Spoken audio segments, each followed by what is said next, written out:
This video is about what is the easiest way to change issue status, answering the question that I received. In the question you say that you are trying to change status by using view workflow.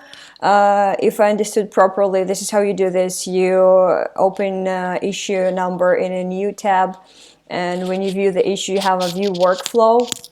So when I click on this view workflow, all I can do is just view a workflow. There is no way for me to drag issues through this status.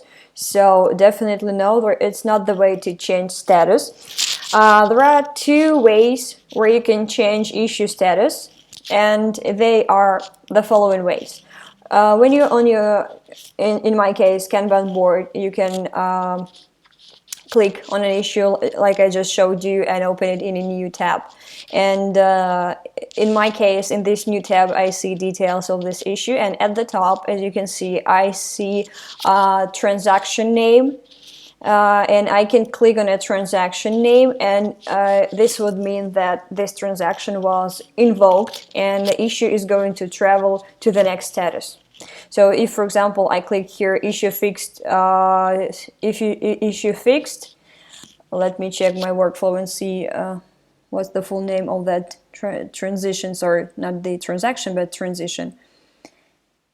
Issue fixed, story ready for testing, right? So if I click right now on this transition, issue fixed, story ready for testing, my issue, which is subtask 1, is going to travel to testing.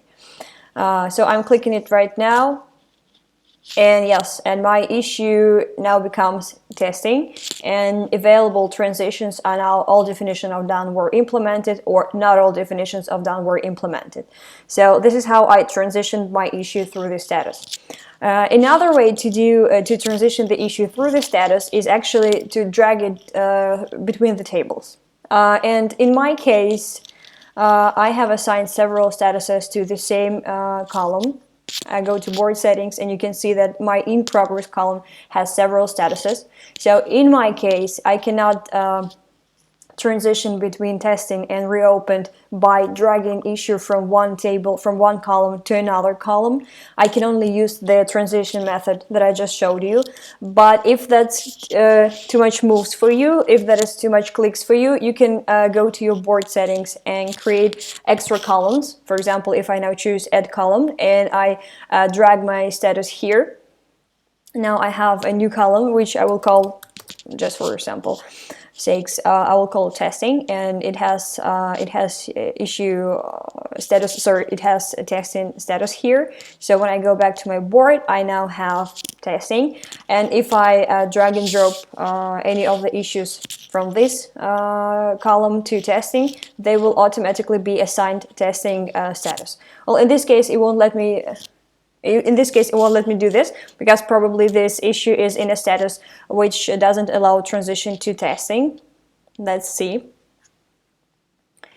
So this issue has, status complete, and in my workflow there is no transition between complete status to testing status. See? No transition to testing. There is a transition from testing to complete, but there is no transition from complete to testing. So let's see if I can find. Oh, let's move this one to not all definitions of done were implemented. So this issue is reopened, and as far as I remember, reopened has a transition to testing. Yeah. So I will go to my board now. I will use same subtask 1, and I will drag and drop it to testing table. And now my status has changed by simply drag and dropping the issue from one table to another. Because previously I have created this table in board settings, and I told my JIra that testing table has testing status issues. So every issue that is dragged to that column now is gonna acquire a testing status, as long as your transitions allow for previous status to transition to testing status. So to sum up, there are two ways how you can change issue status. You can either open a detailed view of the issue and hand transition, click on a transition above and hand transition issue from one status to another. But make sure that you actually name your transition when you create a workflow, because if you give no name to the transition, it will not show up here. And another status is, if it works better for you, just create a column and people will be able to transition issues through statuses by simply dragging and dropping them between columns. So that's it. Hope that helps.